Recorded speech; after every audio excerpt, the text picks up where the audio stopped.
Who is going to take care of the wives? Why God created us? What is cosmic energy? The religion is the solution for the things happening all around the world. Jihad does not mean any war fought by any Muslim. Jihad basically means to strive to struggle. The Hindus and the Muslims will be united. He is not cosmic energy, he is more superior than that. Quran gives you the solution to the problems of humankind, not that we shall despise each other. That according to Japan, India will be the superpower of the world. We will be a superpower, will be far superior to the Americans. Alhamdulillah. Wassalatu wassalamu rasulillah wa ala alihi wa sahbihi ajmain. Amma ba'd. A'udhu billahi minash shaitanir rajim. Bismillahir rahmanir rahim. Udu ila sabri rabbika bil hikmah wal mau'izatil hasana wajadil billati ahsan. Rabbi shrah li sadri wa yassir li amri wahlul 'uqdatam min lisani yafqahu qawli. সবাইকে স্বাগত জানাই Islamic সম্ভাষণে। আসসালামু আলাইকুম ওয়া রাহমাতুল্লাহি ওয়া বারাকাতুহু। আল্লাহর দয়া, শান্তি ও রহমত আপনাদের সবার উপর বর্ষিত হোক। আপনারা ইসলাম ও কম্পারেটিভ রিলিজিয়নের উপরে যে কোনো প্রশ্ন করতে পারেন। যদি কেউ প্রশ্ন করতে চান তাহলে করতে পারেন। হ্যাঁ ভাই, পবিত্র বাইবেলে আছে যে যীশুখ্রিস্ট তার শিষ্যদের বলছেন যে অন্য জাতির মানুষকে ব্যাপটাইজ করো পিতা পুত্র পবিত্র আত্মার নামে। এখন আমার প্রশ্নটা হলো, এই অনুচ্ছেদটাই কি যিশুর ঈশ্বর হওয়ার প্রমাণ? না হলে এটার উত্তরটা কি হবে? ভাই আপনি একটা প্রশ্ন করলেন যে পবিত্র বাইবেলে আছে যিশু তার শিষ্যদের বলছেন তোমরা মানুষকে ব্যাপটাইজ করো পিতা পুত্র ও পবিত্র আত্মার নামে। এটার মানে কি ট্রিনিটি? আমার মন্তব্য কি, এটা কমপ্লিট ট্রিনিটি না। বাইবেলের ট্রিনিটির ধারণার কাছাকাছি অনুচ্ছেদ আছে। ফার্স্ট এপিস্টল অফ জনে 5 নম্বর অধ্যায় 7 অনুচ্ছেদ বলছে স্বর্গে তিনজন সব হিসাব রাখেন, পিতা পুত্র এবং পবিত্র আত্মা, আর এরা তিনজন এক। যদি এক হয় তাহলে ট্রিনিটি। যদি আমি বলি যে তিনজন লোক আছে, এটা ট্রিনিটি না। তিনজন এক হলে সেটা ট্রিনিটি হবে। বাইবেলে কোথাও ট্রিনিটি শব্দটা পাবেন না নাম ধরে। ট্রিনিটি শব্দটা বাইবেলে নেই, পবিত্র কোরআনে আছে। সূরা নিসার 171 নম্বর আয়াতে উল্লেখ করা হয়েছে, বলা হয়েছে ওয়ালা তাকুলু সালাসা, তোমরা ট্রিনিটি বলো না, ইনতাহু খায়রাল লাকুম, তোমাদের জন্য এটা কল্যাণকর। কোরআনে ট্রিনিটি আছে, তবে বলা হয়েছে এটা বলো না। এরপর সূরা মাইদার 73 নম্বর আয়াতে উল্লেখ করা হয়েছে লাকাদ কাফারাল্লাযিনা কালু ইন্নাল্লাহা সালিসু সালাসা, তারা কুফরি করছে, ধর্মের অবমাননা করছে যারা এই কথা বলে যে আল্লাহ তিনের মধ্যে একজন, আল্লাহ হলেন তিনজন মিলে, এটাকে বলে ট্রিনিটি।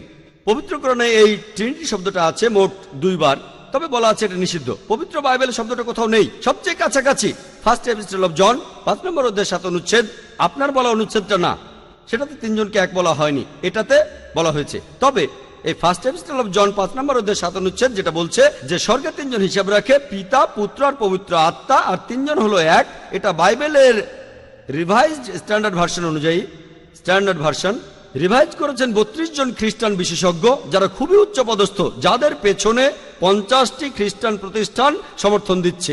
এই বিশেষজ্ঞরা বলছেন যে পবিত্র বাইবেলের এই অনুচ্ছেদটা বানানো হয়েছে, পরে লেখা হয়েছে, তারপর ঢোকানো হয়েছে, আর বাইবেল থেকে এই অনুচ্ছেদটা বাদ দেওয়া হয়েছে। কারণ এটা বানানো হয়েছে, পরে লেখা হয়েছে, তারপর ঢোকানো হয়েছে। তাই রিভাইজ স্ট্যান্ডার্ড ভার্সনে, যেটা হলো বাইবেলের সবচেয়ে বেশি বিক্রি হওয়া ভার্সন, সেখানে এটা নেই।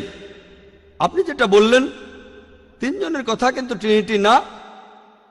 যে অনুচ্ছেদটা বাদ দেওয়া হয়েছে সেখানেও ট্রিনিটি নেই, কিন্তু ট্রিনিটির কাছাকাছি যেটা পবিত্র বাইবেল থেকে বাদ দেওয়া হয়েছে। তাহলে ট্রিনিটি শব্দটা বাইবেলে নেই, এই শব্দটা শেখায় চার্চ। বাইবেল অথবা যীশু খ্রিস্ট কখনো ট্রিনিটির কথা বলেননি। আশা করি উত্তরটা পেয়েছেন। কোনো ভাই কি প্রশ্ন করবেন? হ্যাঁ ভাই। চিকিৎসা করার অনেকগুলো পদ্ধতি আছে, আর তার একটা হলো হোমিওপ্যাথি চিকিৎসা। আমরা জানি যে এই ওষুধে আছে অ্যালকোহল।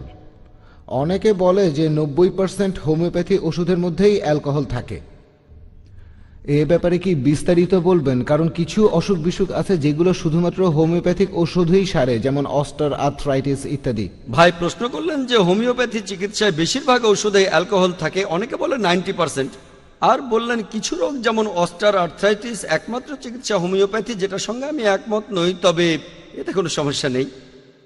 এখন হোমিওপ্যাথি ওষুধ খেতে পারবো কি না, সাধারণ নিয়ম হিসেবে অ্যালকোহল নিষিদ্ধ। যদি এটাই একমাত্র ওষুধ যেটা আপনার জীবন বাঁচাবে, জীবন বিপন্ন হলে অনুমতি আছে। আপনি জিজ্ঞাসা করলে বলবো হ্যাঁ বেশিরভাগ হোমিওপ্যাথিক ওষুধে অ্যালকোহল থাকে, তাই যদি বাদ দিতে পারেন তাহলে বলবো বাদ দেন, অন্য কোনোভাবে চিকিৎসা করেন যেটাতে কোনো অ্যালকোহল নেই। হোমিওপ্যাথি বেশিরভাগ ওষুধে আছে, তাই সাধারণ নিয়মে চিকিৎসাটা নেব না। এটাই সাধারণ নিয়ম। অনেকেই হয়তো অ্যালোপ্যাথির চাইতে হোমিওপ্যাথিতে উপকার পাবেন। বলছি না হোমিওপ্যাথি সেরা, তবে অনেকে হয়তো হোমিওপ্যাথিতে ভালো ফল পেতে পারেন। কেউ সব নিয়মে চিকিৎসা করে তারপর হোমিওপ্যাথিতে আসলো, আর শেষ উপায় হিসেবে এই চিকিৎসা নেই, কোনো সমস্যা নেই। তবে আপনি বললেন কিছু রোগ হোমিওপ্যাথি ছাড়া সারে না, আমি একমত নই। কিছু মানুষ হোমিওপ্যাথিতে উপকার পেয়েছে, পাননি সেটা বলছি না। হোমিওপ্যাথিতে অনেক মানুষ উপকার পেয়েছেন, তবে অন্য পদ্ধতিতেও পাবেন। আর লোকজন বলে এই ডাক্তার সেরা, এই ট্রিটমেন্ট সেরা, তাহলে এমনিতে আপনি অ্যালকোহল মেশানো ওষুধ খাবেন না। তবে যদি হোমিওপ্যাথি একমাত্র চিকিৎসা হয়, একমাত্র ট্রিটমেন্ট, অন্য পদ্ধতিতে যদি ট্রিটমেন্ট থাকে যেটাতে অ্যালকোহল নেই, আগে সেটা দেখেন। হোমিওপ্যাথি হলো শেষ ভরসা, প্রথমেই যাবেন না। অন্য চিকিৎসায় কাজ না হলে তারপর হোমিওপ্যাথি চিকিৎসা নিয়ে দেখতে পারেন, সমস্যা নেই। আশা করি উত্তরটা পেয়েছেন। হ্যাঁ ভাই বলেন। জাকির ভাই, আমার প্রশ্নটা বায়াত সম্পর্কে। বায়াতের গুরুত্ব কতখানি, আর এটা কি এখনকার দিনে প্রযোজ্য যেখানে খিলাফত বলে কিছুই নেই? ভাই প্রশ্ন করলেন যে বায়াতের গুরুত্ব কতখানি। বায়াত মানে আনুগত্য প্রকাশ করা, এটা কোরআনের সূরা মুমতাহিনায় আছে। এখানে 12 নম্বর আয়াতে বলা হয়েছে, হে নবী, যখন মুমিন নারীরা তোমার কাছে এসে বায়াত করে, সূরা মুমতাহিনার 12 নম্বর আয়াতে উল্লেখ করা হয়েছে, এটাই হলো বায়াত। তাহলে আমরা দেখতে পাচ্ছি যে ইসলাম ধর্মে যদি কোনো খিলাফত থাকে যারা উচিত কাজ করে, আর প্রত্যেক মুসলিমেরই বায়াত করা উচিত কোনো খলিফার কাছে। যদি খিলাফত থাকে, খলিফাকে মেনে চলবেন, সব নিয়ম কানুন মেনে চলবেন। তবে দুর্ভাগ্যের কথা, এখন কোনো খিলাফতই নেই। তবে যদি থাকে এটা আবশ্যক। আর নবীজির কাছে একটা বায়াত আমরা অলরেডি করেছি, তিনি আল্লাহর প্রেরিত সর্বশেষ ও চূড়ান্ত রাসূল। যদি কোনো খলিফা থাকেন আমরা বায়াত করব, এটা মুসলিমদের সবার জন্য বাধ্যতামূলক। দুর্ভাগ্যজনকভাবে কোনো খিলাফত নেই। কিছু মানুষ আবারও খিলাফত প্রতিষ্ঠার চেষ্টা চালাচ্ছে, তবে খিলাফত থাকলে বায়াত করা বাধ্যতামূলক। এখন বায়াত বিভিন্ন প্রকারের হতে পারে। আপনি এখানে বললেন খিলাফতের কথা, আমাদের নবীজির কাছে বায়াত করা সেটা আমরা সবাই করেছি। মুসলিমরা লা ইলাহা ইল্লাল্লাহ মুহাম্মাদুর রাসূলুল্লাহ, বিশ্বাস করি এক আল্লাহ এবং মুহাম্মদ তার রাসূল। এরপর যদি কোথাও খিলাফত চালু হয় তাহলে বায়াত করা বাধ্যতামূলক। এছাড়াও হতে পারে কোনো অর্গানাইজেশনের কাছে বায়াত করা, এটা বাধ্যতামূলক না। যেমন কোনো অর্গানাইজেশনের নেতার কাছে বায়াত করা। এভাবে যত নিচে নামবেন গুরুত্ব ততটাই কম। নবীজির হাদিসে আছে, যেখানে দুজন লোক আছে তাদের একজন আমির হবে। উপরের দিকে গেলে আমাদের রাসূল, তিনি 1 নম্বর, তারপর আছেন খলিফা। এরপর যদি খলিফা কাউকে ক্ষমতা দেন তাহলে তাকে মানতে হবে। নবীজি সবার উপরে, নবীজি কাউকে ক্ষমতা দিলেন অথবা খলিফা কাউকে ক্ষমতা দিলেন, তিনি থাকবেন পরের স্তরে। নবীজি নিয়োগ দিলেন বা খলিফা নিয়োগ দিলেন, এ আমার হয়ে কাজ করবে, এটা হলো 3 নম্বর পর্যায়ে। এরপর কোনো অর্গানাইজেশনের নেতার কাছে বায়াত করা। এভাবে যত নিচে নামবেন উপরের স্তরে এটা ফরজ নবীজি অথবা খলিফার ক্ষেত্রে। তবে যত নিচে নামবেন সেটা হয়তো হবে কোনো একটা অর্গানাইজেশন মানলেন বা না মানলেন, তবে সেখানেও একজন আমির থাকবে। সেটা এমন না যে তার কথাগুলো মেনে চলা বাধ্যতামূলক। ধরেন 3 জন লোক একসাথে বের হলো ভ্রমণ করতে, ধরেন তারা বের হয়েছে পিকনিক করতে, সেখানেও তাদের মধ্যে একজন নেতা থাকতে পারে। এখন তারা সেই নেতার কথা মেনে চলবে কিনা সেটা আসলে আলাদা ব্যাপার। এখানে স্তরটাও দেখতে হবে। আমিরের কাছে বায়াত করতে হবে না, তবে যদি কাউকে আমির হিসেবে ঠিক করেন তার মানে হলো সে আপনাদের নেতা। আনুষ্ঠানিকভাবে হয়তো তার কাছে বায়াত করছেন না, তারপরও সে নেতা। এভাবে বায়াত করাটা স্তরের উপর নির্ভর করে। এখন নবীজির ক্ষেত্রে এটা আবশ্যিক, আমরা সবাই বায়াত করেছি। খলিফার ক্ষেত্রে আবশ্যিক, নিচের ক্ষেত্রে অতটা আবশ্যিক না। আর এখন দুর্ভাগ্যজনকভাবে কোনো খিলাফতই নেই, তবে খিলাফত থাকলে বায়াত করা বাধ্যতামূলক। আশা করি উত্তরটা পেয়েছেন। কোনো ভাই কি প্রশ্ন করবেন? আসসালামু আলাইকুম ভাই। ওয়ালাইকুম আসসালাম রহমতুল্লাহ বারাকাতুহু। এখন অনেক অমুসলিম মহিলাই ইসলাম ধর্ম গ্রহণ করছে। আমার প্রশ্নটা এই মহিলাদের বিয়ে সম্পর্কে, কারণ অনেক মুসলিম পরিবারই বেশ রক্ষণশীল, আর তারা চায় না যে তাদের ছেলে এমন কোনো রিভার্ট মহিলাকে বিয়ে করুক। ভাই প্রশ্ন করলেন যে অনেক মহিলা ইসলাম গ্রহণ করছে, আর আমিও একমত যে পুরুষদের চাইতে মহিলারা বেশি ইসলাম গ্রহণ করছে। যারা ইসলাম গ্রহণ করছে তাদের 2 ভাগ মহিলা আর 1 ভাগ পুরুষ। আপনি বললেন যে এই মহিলাদের বিয়ে করতে সমস্যা হয়, আর অনেক মুসলিম পরিবারই চায় না তাদের ছেলে এমন রিভার্ট মেয়েকে বিয়ে করুক।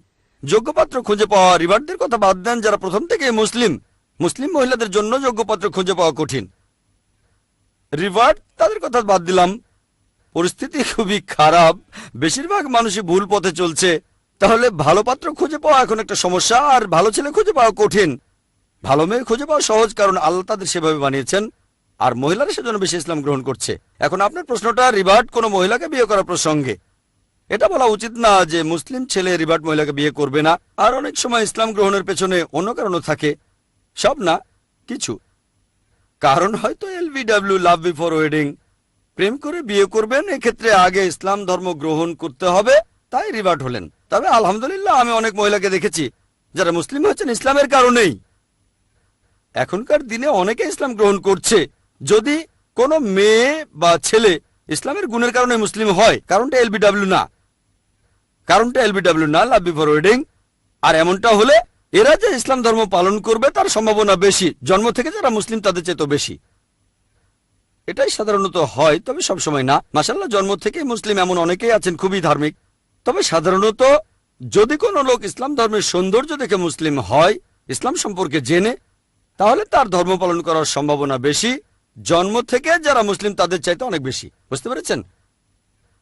তবে আমি সেসব রিভার্টদের কথা বলছি না যারা মুসলিম হচ্ছে অন্য কারণে, হোক সেটা টাকা বা প্রেমের কারণে। এমনকি আলহামদুলিল্লাহ তাদের মধ্যে অনেকে যারা মুসলিম হয়েছে হয়তো প্রেমের কারণে, হয়তো প্রথমে ইসলাম সম্পর্কে জানতো না, একটা মুসলিম ছেলের সাথে প্রেম ছিল, কয়েক বছর পরে দেখা যায় সেই মেয়ে সেই মুসলিম ছেলের চাইতে বেশি ধর্ম পালন করছে, ছেলেটা শুধু নামে মুসলিম। বিয়ের আগে মেয়েটাকে বলেছে তোমাকে ধর্ম বদলাতে হবে, তারপর দেখা গেল সেই মেয়ে মুসলিম হলো, কয়েক বছর পরে সেই মেয়ে হয়তো ইসলাম পালন করছে বেশি বেশি করে। হয়তো স্বামীকে সে দাওয়া দিচ্ছে, স্বামী মানবে কিনা সেটা আলাদা ব্যাপার, এরকম অনেক আছে। তবে যদি কোনো পুরুষ বা মহিলা ইসলামের গুণের কারণেই মুসলিম হয়, তাহলে তারা মুসলিম ঘরে জন্মানো ছেলে মেয়েদের চাইতে বেশি ধর্ম পালন করবে, এই সম্ভাবনাই বেশি। এখানে অনুৎসাহিত না করে উৎসাহ দিতে হবে। তবে এর পাশাপাশি অন্যান্য বিষয়গুলো দেখতে হবে। আরো অনেক বিষয় আছে। অনেকে দেখে সৌন্দর্য, আভিজাত্য, সম্পদ আর গুণ, সেরা হলো গুণ। অন্য তিনটা বিষয় দেখবেন, এমন না যে দেখবেন না। কেউ যদি সুন্দরী মেয়ে বিয়ে করতে চায় করতে পারে, এতে কোনো রকম সমস্যা নেই। তবে সেরাটা হলো গুণ। সৌন্দর্য দেখতে গিয়ে গুণটাকে বাদ দেবেন না। যদি কারোর মধ্যে চারটা জিনিসই পান তবে তা আলহামদুলিল্লাহ। যদি কাউকে বিয়ে করেন যে সুন্দরী, সম্পদশালী, অভিজাত আর গুণবতী, আলহামদুলিল্লাহ। তবে সেরাটা হলো গুণ।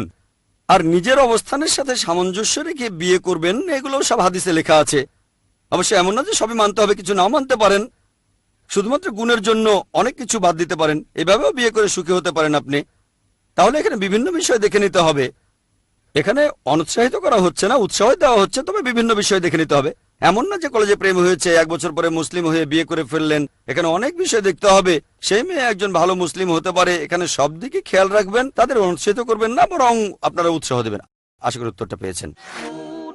কোনো ভাই প্রশ্ন করবেন? হ্যাঁ ভাই। যীশুখ্রিস্ট বলেছেন যে তোমাদের প্রতিবেশীকে ভালোবাসো, শত্রুকে ভালোবাসো।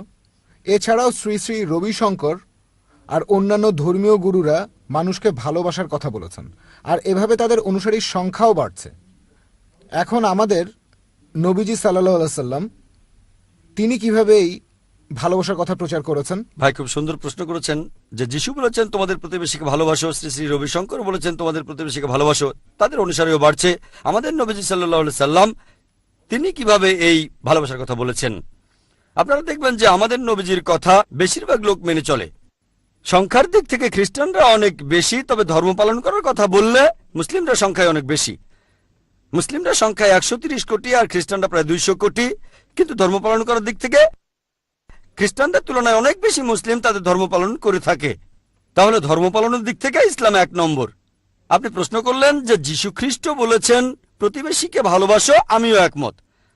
আর শ্রী শ্রী রবিশঙ্করও বলেছেন, মুহাম্মদ সাল্লাল্লাহু আলাইহি সাল্লাম এটা বলার পাশাপাশি দেখিয়ে দিয়েছেন কিভাবে সেটা অর্জন করতে হবে। নবী সাল্লাল্লাহু আলাইহি সাল্লাম বলেছেন যে একজন কখনো সত্যিকারের মুসলিম হবে না সে যদি ভরপেটে নিজের ঘরে ঘুমায় যখন প্রতিবেশী ক্ষুধার্ত থাকে।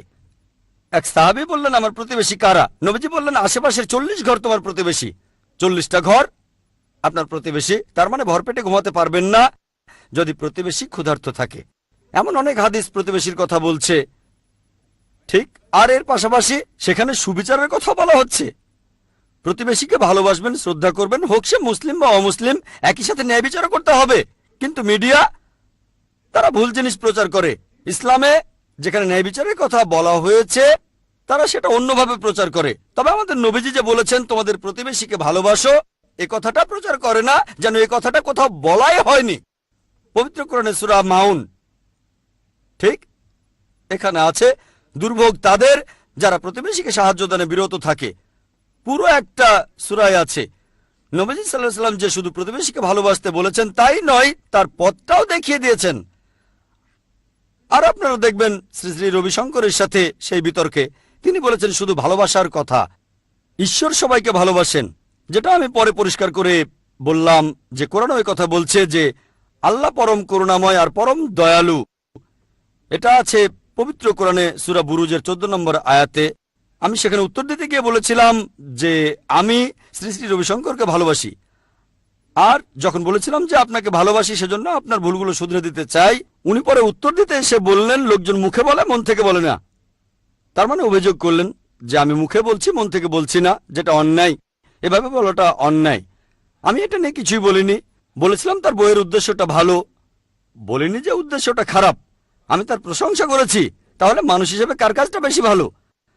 তার লেখা বইটা আসলে ইসলামের অবমাননা, এতে ক্ষতি হতে পারে, রায়টা বেঁধে যেতে পারে। ইসলামের অবমাননা করেছেন। তারপরেও বলেছি তার উদ্দেশ্য বা নিয়তটা ভালো ছিল যে মুসলিম আর হিন্দুরা একত্রিত হবে, তবে কথাগুলো ভুল। আর আমি যখন বললাম যে উনাকে ভালোবাসি, উনি পরোক্ষভাবে বললেন মানুষ অনেক কথাই মুখে বলে মন থেকে বলে না। আমি তো মুখে বলেছি, উনি মুখেও বলেননি যে আমাকে ভালোবাসেন। ঠিক তাহলে আপনারা যদি নিরপেক্ষভাবে আর যুক্তি দিয়ে দেখেন যে সেখানে কিছু লোক বলেছিল ও জাকির ভাই উনি তো এসব ব্যাপারে খুব কঠিন, কোথায় কঠিন, সেই বিতর্কটা যদি দেখেন সেখানে দ্বিতীয় অংশে বলেছি আমি আসলে সবর করছিলাম। কিছু বললে একটা নেতিবাচক প্রভাব পড়তে পারে। যারা আমাকে চেনে তারা বলেছিল জাকির ভাই এই কথার উত্তর দিলেন না কেন, কিছু বললেন না কেন? আমি বলেছিলাম সবর করছিলাম। তাহলে আমরা প্রতিবেশীকে ভালোবাসবো, তবে সে তার ক্ষতি করুক এমন কিছু আমরা চাই না।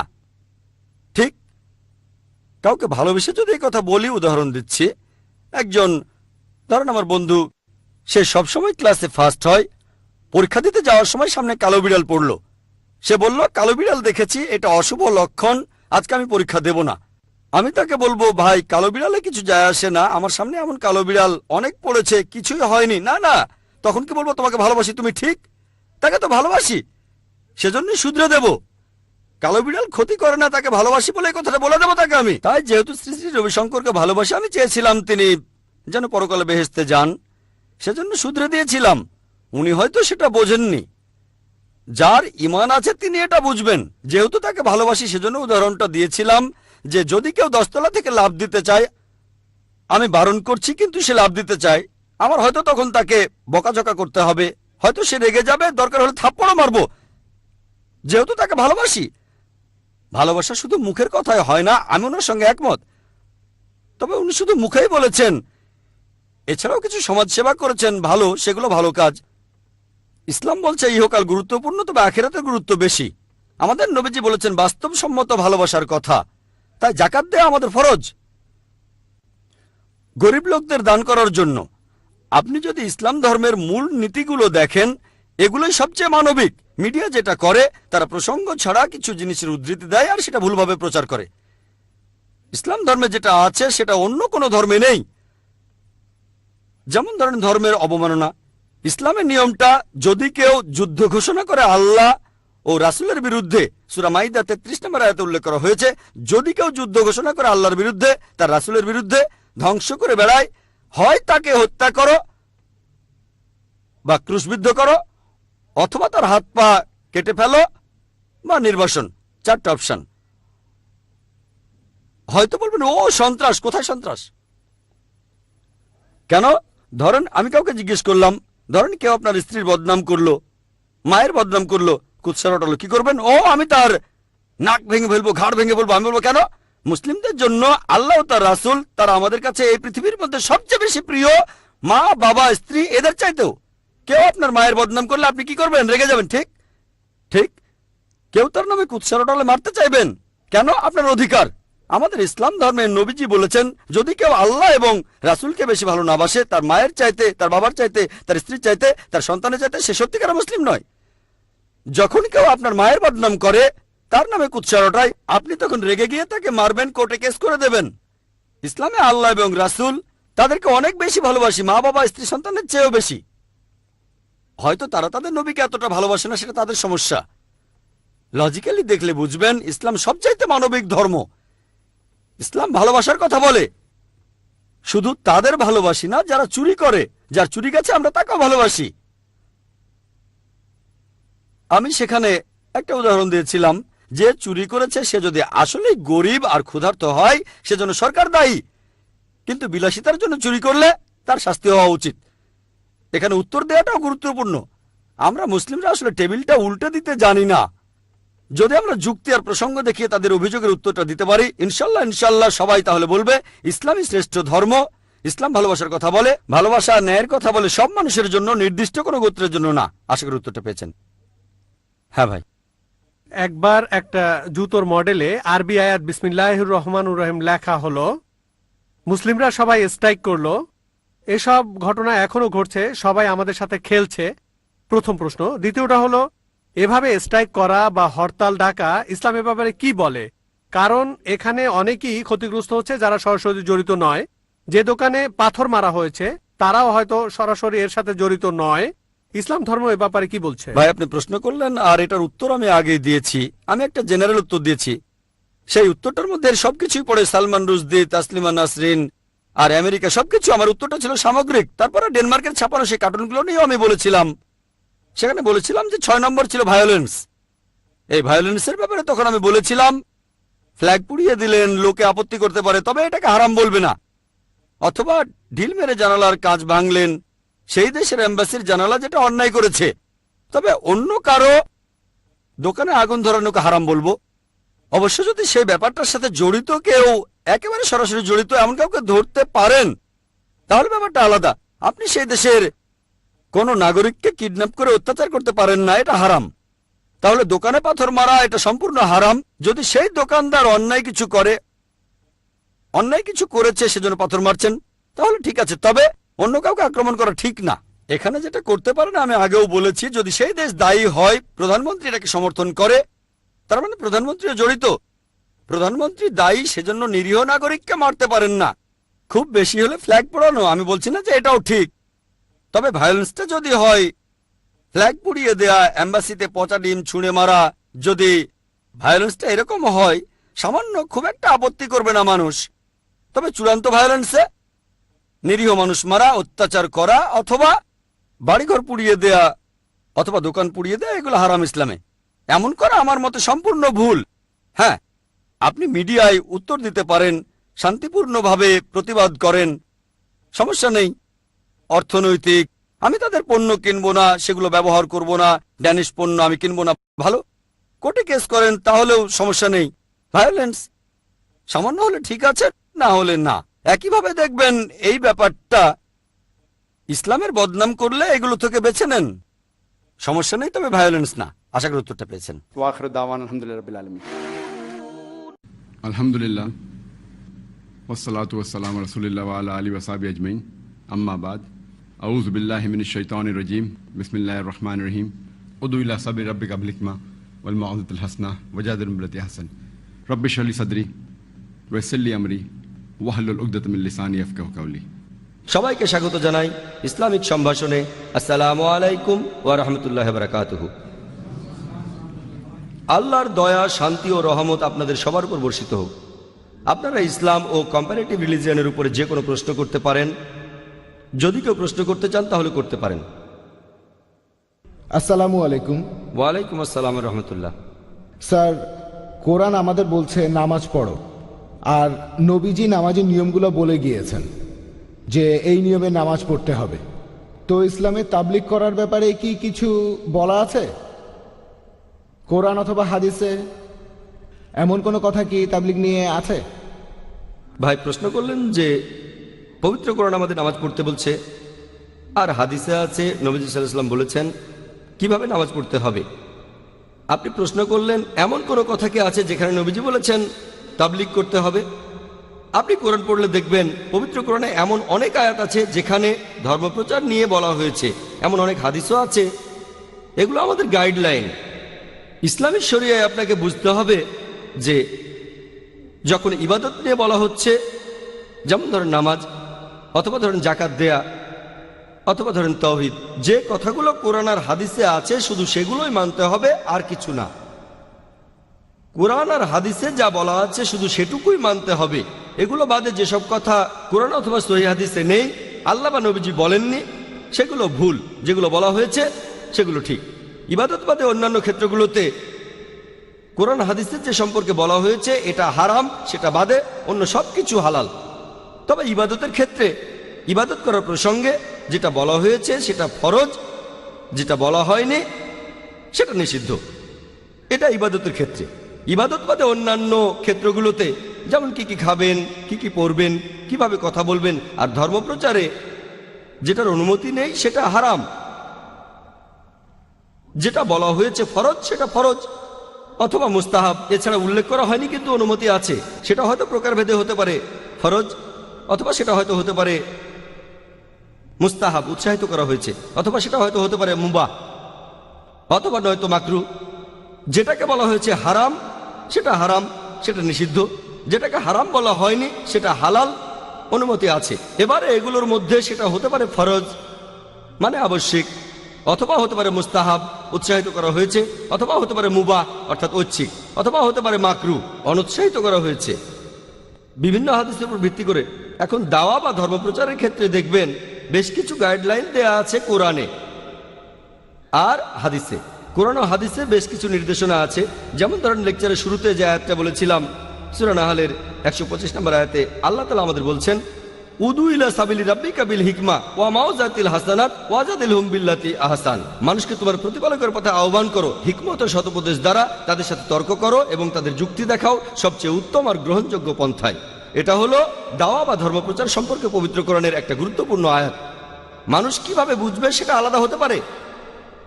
কিছু লোক বলতে পারে যে হিকমা মানে নরম সুরে বলা, কেউ যাতে আঘাত না পায়। অনেকেই কোরআনের এই আয়াতটা উদ্ধৃতি দেন।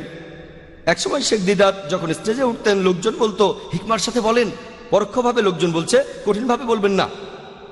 কোরআন কিন্তু এমন কথা বলছে না। কোরআন বলছে মানুষকে তোমার প্রতিপালকের পথে আহ্বান করো হিকমত ও সদুপদেশ দ্বারা। তাহলে কোরআন বলছে হিকমত আর সদুপদেশের কথা। এখানে কিছু মানুষ ভুল বুঝতে পারে, তারা ভাবতে পারে যে হিকমত আর সদুপদেশ মানে সবসময় নরম। এটা হতে পারে, বেশিরভাগ সময় নরম থাকবেন, তবে একেবারে 100% নরম থাকলে হবে না। কোরআন বলছে হিকমত আর সদুপদেশ। আর যেটা এক সময় হিকমা অন্য সময় সেটা হিকমা নাও হতে পারে, এটা পরিস্থিতির উপর নির্ভর করে। আর লোকজন আমাকেও বলে, যখন লেকচার দিতে যাই আমি অমুসলিমদের উদ্দেশ্যে, লেকচারের আগে বলে জাকির ভাই হিকমার সাথে বলেন। পরোক্ষভাবে আমাকে বলছে জাকির ভাই নরম করে, খুব কঠিন করে বলবেন না, আক্রমণ করবেন না। আমি বলছি না যে হিকমা মানে আক্রমণ করা। হিকমা মানে সদুপদেশ, মানে কাজটা ঠিকমতো করতে হবে, তারা যেন ইসলাম সম্পর্কে জানতে পারে। আর আপনারা যদি এই আয়াতের প্রসঙ্গটা দেখেন, সূরা নাহলের 125 নম্বর আয়াতের প্রসঙ্গটা, এটা হচ্ছে কয়েকটা আয়াত আগেই 120 নম্বর আয়াতে বলা হয়েছে যে নবী ইব্রাহিম আলাইহিস সালামের মধ্যে রয়েছে উত্তম দৃষ্টান্ত। তার মানে ইব্রাহিম আলাইহিস সালামের জীবনটা তোমরা দেখো কিভাবে ধর্মপ্রচার করছেন। এবারে ক্রস রেফারেন্স খোঁজেন, দেখবেন যে পবিত্র কোরআনের আরেকটা আয়াত আছে তিনি দেবতার মূর্তি ভেঙেছিলেন। অন্য আরেকটা আয়াত আছে নবী ইব্রাহিম আলাইহিস সালাম তার বাবাকে বলেছিলেন আপনি মুশরিক, তাকে বাসা থেকে তাড়িয়ে দেওয়া হয়েছিল। তাহলে কিছু কিছু ক্ষেত্রে মুশরিককে মুশরিক বলতে হবে, হোক সেই মুশরিক আপনার বাবা, বাসা থেকে তাড়িয়ে দেওয়াও হতে পারে। এটাই হলো হিকমা। মানুষ আসলে পবিত্র কোরআনের অনেক গাইডলাইনই বুঝতে পারে না। এটা হলো একটা গুরুত্বপূর্ণ আয়াত ধর্মপ্রচারে। এরকম আরো অনেক আয়াত আছে, যেমন ধরেন সূরা ইমরানের 64 নম্বর আয়াতে উল্লেখ করা হয়েছে তাআলাউ ইলা কালিমাতিন সাওয়াইন বাইনানা বাইনাকুম। এসো সেই কথায় যাহা আমাদের ও তোমাদের মধ্যে এক। প্রথম সাদৃশ্যটা কি? আল্লাহ নাবুদা ইল্লাল্লাহ, যে আমরা আল্লাহ ছাড়া আর কারো ইবাদত করি না। এটা একটা গাইডলাইন। আর আমার মনে হয়, আমার মতে এটা হলো ধর্মপ্রচারের একটা মাস্টার কি। কোনো অমুসলিমের সাথে কথা বললে সাদৃশ্যের কথা বলবো, তাদের ধর্মগ্রন্থে যেটা আছে আমাদের ধর্মগ্রন্থে যেটা কমন তাকে অন্তত সেটা মানতে বলবো। আর এখানে সবচেয়ে গুরুত্বপূর্ণ এই সাদৃশ্যের কোরআন বলছে সেটা আল্লাহ নাবুদা ইল্লাল্লাহ, আল্লাহ ছাড়া কারো ইবাদত করি না। তাহলে ধর্মপ্রচারের সবচেয়ে গুরুত্বপূর্ণ দিকটা হলো তৌহিদ। এভাবে কোরআনে কিছু গাইডলাইন দেয়া আছে, হাদিসে কিছু গাইডলাইন আছে। যেমন আমাদের নবীজি বলেছেন, এটার উল্লেখ আছে সহিহ বুখারীতে, বাল্লিগু আন্নি ওয়াল আয়া, মাত্র একটা আয়াত জানলেও ধর্মপ্রচার করো। আপনি যদি ইসলাম সম্পর্কে একটা আয়াতও জানেন আর জানেন সেটা ঠিক, তাহলে প্রচার করেন। পবিত্র কোরআনে এরকম আরো অনেক আয়াত আছে আর হাদিস যেখানে দাওয়ার কথা বলা হয়েছে। তবে এটা যেহেতু এমন না যে সালাত, জাকাত বা তৌহিদ অথবা কোরআন আর হাদিসে যেটার উল্লেখ আছে তার কিছু আছে ফরজ, কিছু আছে মুস্তাহাব। কোরআনের সেই আয়াত অথবা হাদিসের প্রসঙ্গের উপর নির্ভর করে। তবে ধরেন আমি মাইক্রোফোনে কথা বলছি, প্রশ্ন করতে পারেন নবীজিকে মাইক্রোফোনে কথা বলেছিলেন?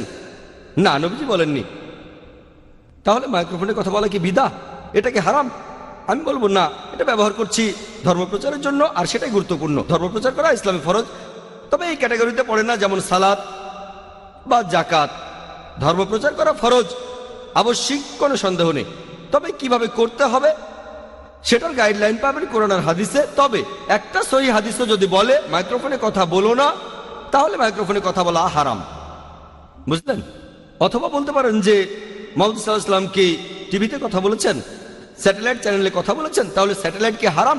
এখন কোরআনের মাধ্যমে কথাটাকে পরীক্ষা করুন। যদি শরিয়ার কোনো নিয়ম না ভাঙে তাহলে হালাল, যদি নিয়ম ভাঙে তাহলে হারাম। বেশিরভাগ টেলিভিশন প্রোগ্রামই হারাম, কারণ এগুলোতে থাকে অশ্লীলতা, অনইসলামিক অনুষ্ঠান। তবে এরকম অনুষ্ঠান না থাকলে সেটা হবে হালাল। আমরা এটাকে ব্যবহার করতে পারি, এই মিডিয়াকে ইসলাম প্রচারের জন্য। যদিও কোরআন আর হাদিসে এর উল্লেখ নেই, তবে একটা আয়াত এমন বলছে, মানুষকে তোমার প্রতিপালকের পথে আহ্বান করা হিকমত ও সদুপদেশ দ্বারা আমার হিকমা হিসেবে স্যাটেলাইট চ্যানেলকে ব্যবহার করছি। তাহলে গাইডলাইনগুলো আছে। তবে যদি দাওয়ার কাজে এমন কিছু ব্যবহার করি যেটাকে বলা হয়েছে হারাম পবিত্র কোরআন আর হাদিসে, সেটা ভুল। আপনি এখানে সালাত সম্পর্কে যেটা বললেন, সালাত ইসলামের 5টা স্তম্ভের মধ্যে একটা, অথবা ইবাদতের মধ্যে একেবারে প্রথম সারির, যেমন তৌহিদ, সালাত, জাকাত, রোজা, হজ। এসব ক্ষেত্রে যা বলা আছে শুধু তাই করবেন, আর কিছু না। বলতে পারবেন না আমি এক পায়ে দাঁড়িয়ে নামাজ পড়বো, আমি এক পায়ের উপর দাঁড়িয়ে নামাজ পড়বো। এখন নবীজি কথা বলেননি যে এক পায়ে দাঁড়িয়ে নামাজ পড়াটা হারাম। কি পড়তে পারবে? না, পারবেন না, কারণ এটা ইসলামের 5টা স্তম্ভের একটা। কিন্তু ধরেন আপনি অসুস্থ আর সমস্যা থাকলে বসে নামাজ পড়তে পারেন, এ কথা কোরআন বলছে, হাদিসও বলছে। গাইডলাইনটা আছে, যেটার অনুমতি আছে সেটা হালাল। ধর্মপ্রচারের ক্ষেত্রেও একটা গাইডলাইন আছে, আলহামদুলিল্লাহ, কোরআন এবং হাদিসে আছে। গাইডলাইনটা মেনে চলেন যেন শরিয়ার কোনো আইন না ভাঙেন। এটার উপরে সারাদিন ধরে লেকচার দেওয়া যায়। আশা করি উত্তরটা পেয়েছেন। কোনো বোন কি প্রশ্ন করবেন? স্যার, আমি জানতে চাচ্ছি যে পৃথিবীতে অনেক মানুষ ভুল কাজ করছে, মূর্তি পূজা করছে, নবী মুহাম্মদের বিরুদ্ধে বই লিখছে। আমার ভাবতে খুব অবাক লাগে, এতগুলো মানুষ দোজখে যাবে, এ ব্যাপারে আমরা কিছুই করতে পারবো না। বোন, আপনি প্রশ্ন করলেন যে আমরা পবিত্র কোরআনে দেখি, এছাড়াও সহিহ হাদিস সহ অন্যান্য বইগুলোতেও, যে অনেকেই ভুল করছে, নবীজির বিরুদ্ধে লিখছে। তিনি অবাক হচ্ছেন এতগুলো মানুষ কিভাবে দোজখে যাবে। আমাদের এই জীবনটা হলো পরীক্ষা। আপনারা যদি ভালো করে দেখেন যে নিচু গ্রেডের পরীক্ষাগুলোতে বেশিরভাগ ছাত্র পাশ করে, তবে উপরের লেভেলে গেলে সেখানে পাশ করাটা কঠিন। এছাড়াও আপনারা দেখবেন যে একটা হাদিস বলছে যে নবীজি সাল্লাল্লাহু আলাইহি সাল্লাম বলেছেন দোজখে পুরুষের চেয়ে নারী বেশি থাকবে। লোকে প্রশ্ন করে তাহলে কি নারীরা বেশি পাপ করে? আমি বলি আল্লাহ মালুম। তবে এই পৃথিবীতে নারীদের সংখ্যা বেশি, তাই যুক্তি বলে দোজখেও পুরুষের চাইতে নারীদের সংখ্যায় বেশি হবে, এ কথা আমি বলবো। তবে প্রসঙ্গটা এখানে খুব গুরুত্বপূর্ণ। আর নবীজি বলেছেন দোজখে নারীর সংখ্যা বেশি। কেন? আমি একটা উত্তর দিয়েছিলাম যে পৃথিবীতে নারীর সংখ্যা অনেক বেশি, তাই যুক্তি দিয়ে যদি ধরে নেই যে সমান সংখ্যক মানুষ বেহেশত আর দোজখে যাচ্ছে, আমি জানি না বেহেশতেও নারীদের সংখ্যা বেশি কি না, হাদিসে এমন কিছু বলা নেই, ব্যাপারটা আলাদা দেখতে হবে। আর বোন, আপনি এখানে প্রশ্ন করলেন যে আপনি খুব অবাক হচ্ছেন, ভাবছেন এতগুলো মানুষ কিভাবে দোজখে যাবে। এখন কথা হচ্ছে যারা এটা বুঝতে পারছেন, তার মানে যারা চলে এসেছেন সরল পথে। তবে অনেক মানুষ এটা বোঝার পরেও যেভাবে চিন্তা করে যে ও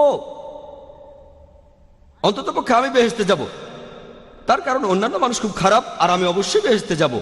হযরত ওমরের বর্ণিত একটা হাদিসে বলা হয়েছে যে যদি তুমি জানো মাত্র একজন লোক বেহেশতে যাবে, তাহলে আল্লাহ তাআলার কাছে দোয়া করো যেন সেই লোকটা তুমি হতে পারো। বলতে পারেন না ও জানেন লোকজন সবাই আমার চেয়ে ভালো, তাহলে আমার তো বেহেশতে যাওয়ার প্রশ্নই আসে না। দোয়া করেন যেন বেহেশতে যেতে পারেন। আর যদি জানো যে একজন লোক দোজখে যাবে, তাহলে আল্লাহ তাআলার কাছে দোয়া করো আমি যেন সেই লোকটা হই। বলতে পারেন না, জানেন আমি তো এত ভালো কাজ করি, দিনে 5 ওয়াক্ত নামাজ পড়ি, আমি জাকাত দেই, অমুক লোকটা চোর, অমুক লোকটা পাপ করছে, তাহলে যে লোকটা দোজখে যাবে সে অবশ্যই আমি না। যদি আপনি জানেন যে একজন লোক যাবে দোজখে, তাহলে আল্লাহ তাআলার কাছে আপনি দোয়া করেন যেন আপনি সেই লোকটা না হন। তাহলে এই হাদিসের উপর ভিত্তি করে দেখছি যে আমাদের উচিত আল্লাহ তাআলার গাইডলাইন মেনে চলা। এখানে কোরআনে আল্লাহ তাআলা বলেছেন বেশিরভাগ মানুষ এখনো জানে না, তার মানে বেশিরভাগ মানুষই নির্দেশগুলো মেনে চলছে না। আল্লাহ সুবহানাহু ওয়া তাআলার গাইডলাইনগুলো আমাদের হাতের নাগালে আছে, কিন্তু বেশিরভাগ মানুষই আল্লাহ সুবহানাহু ওয়া তাআলার গাইডলাইনগুলো মেনে চলছে না। আর সেই কারণেই বুঝতে পারবেন যে দোজখে সেখানে যে বেশি লোক যাবে তার সম্ভাবনা বেশি, কারণ আমরা গাইডলাইনগুলো মেনে চলছি না। এজন্য আমাদের উচিত আল্লাহ তাআলাকে ধন্যবাদ জানানো, কারণ আমাদের হেদায়েত করেছেন। তবে হেদায়েতের পরে আমাদের দায়িত্ব হলো আল্লাহর নির্দেশ মেনে চলা। এমনও অনেকেই আছেন যারা মুসলিম কিন্তু কোরআন আর হাদিস মেনে চলছেন না। তাহলে যারা বুঝতে পেরেছে, আল্লাহ তাআলার নির্দেশগুলো বুঝতে পেরেছে, তারপরে সেগুলো মানে না, আমরা আল্লাহর কাছে দোয়া করব আমরা যেন সেরকম না হই। তবে বেশিরভাগ মানুষ যদি পরীক্ষায় ফেল করে তাহলে তারা দোজখে যাবে। উদাহরণস্বরূপ কোনো কঠিন পরীক্ষায় বসেছেন, যেমন মেডিকেলে ভর্তির জন্য পরীক্ষা, যারা মেডিকেল কলেজে ভর্তি হওয়ার জন্য ইচ্ছুক তারা কলেজ পাস করার পরে বেশিরভাগই হতে চায়, অর্ধেকের বেশি ছাত্র মেডিকেলে পড়তে চায়, কিন্তু কতজন চান্স পায়? সংখ্যায় খুবই কম তারা। আমি জানি না 5%, 2% নাকি 1%, তবে সংখ্যায় খুবই কম। খুব কম ছাত্রই সেখানে ভর্তি হতে পারে। এখানে আপনি বলতে পারবেন না আমি বুঝতে পারছি না এত ছাত্র কিভাবে মেডিকেলে ভর্তি হতে পারবে না। মেডিকেল কলেজে ভর্তি হতে গেলে আপনাকে পড়তে হবে, খাটাখাটনি করতে হবে, পড়াশোনা করতে হবে। একইভাবে বেহেশতে যেতে গেলে এটা সহজ কাজ না, এটা মেডিকেলে ভর্তির চেয়েও অনেক কঠিন কাজ। তাই এটা আসলে পরকালের জন্য পরীক্ষা। যারা আল্লাহর নির্দেশগুলো মেনে চলবেন তারা ইনশাআল্লাহ বেহেশতে যেতে পারবেন। আশা করি বোন উত্তরটা পেয়েছেন। কোন ভাই কি প্রশ্ন করবেন? হ্যাঁ ভাই। আসসালামু আলাইকুম। যারা গরিব তাদের জাকাত দিতে হবে, খুব ভালো কথা। তবে কিছু লোক আছে যারা বলে সৈয়দদের জাকাত দেয়া যাবে না, আপনি কি বলেন? ভাই প্রশ্ন করলেন যে জাকাত দেওয়ার কিছু নিয়ম কানুন আছে, এটা দেওয়া উচিত গরিব লোকদের। কোরআন পড়লে দেখবেন সূরা তাওবার 60 নম্বর আয়াতে উল্লেখ করা হয়েছে যাদের জাকাত দেওয়া যাবে এমন লোকের 8টা ক্যাটাগরি দেয়া আছে। ভাই প্রশ্ন করলেন যে তিনি শুনেছেন যে লোকজন বলে সৈয়দদের জাকাত দেওয়া যাবে না। দেখবেন যে আমাদের নবীজি সাল্লাল্লাহু আলাইহি সাল্লামের সময়ে তিনি বলেছেন যে নবীজির পরিবারের কোনো সদস্যকে জাকাত দেয়া যাবে না। হাদিস এটা বলছে। কোন হাদিস এমন বলছে না যে সৈয়দদের জাকাত দেয়া যাবে না। একটা হাদিসে বলা হয়েছে যে নবীজির পরিবারের সদস্যদের কাউকে জাকাত দেয়া যাবে না।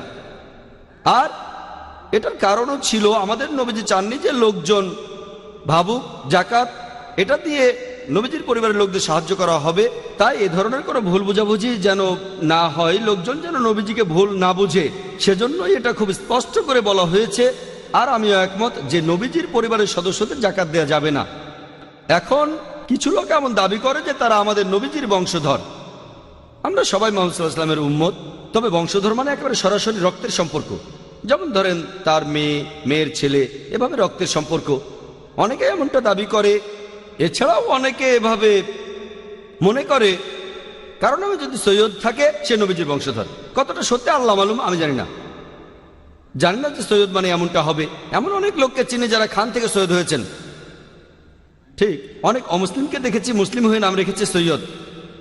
আমার মতে জাকাত দেয়া যাবে না যদি নবীজি সাল্লাল্লাহু আলাইহি সাল্লামের বংশধর হন। হাদিস এমনটা বলছে তাদেরকে জাকাত দেয়া যাবে না, ইনাদের জাকাত দেয়া যাবে না। কিন্তু বর্তমান সময়ে যদি বংশ পরিচয় সম্পর্কে একেবারে নিশ্চিত না হন, এখন খুব কমই থাকার কথা, তবে শুধুমাত্র পদবি দেখে আমি এমন কোনো হাদিসের কথা জানি না যে সৈয়দদের জাকাত দেয়া যাবে না।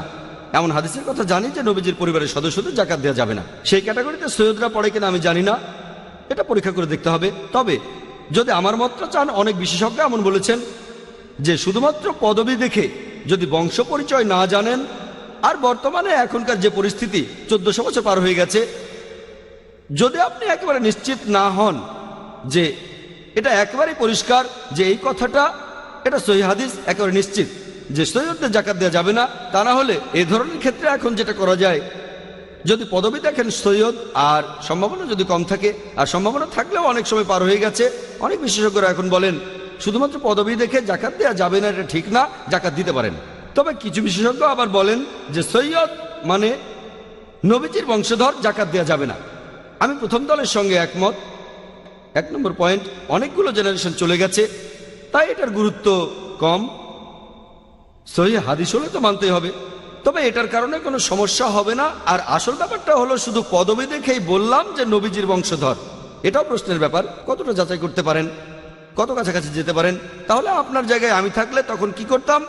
আমি বলবো যে বিশেষ করে আমাদের এই ইন্ডিয়ায় শুধু পদবি দেখে যদি কোনো লোককে দেখে আপনার মনে হয় যে তাকে জাকাত দেওয়া প্রয়োজন, জাকাত দিলে কোনো সমস্যা নেই, আমি প্রথম দলের সঙ্গে একমত।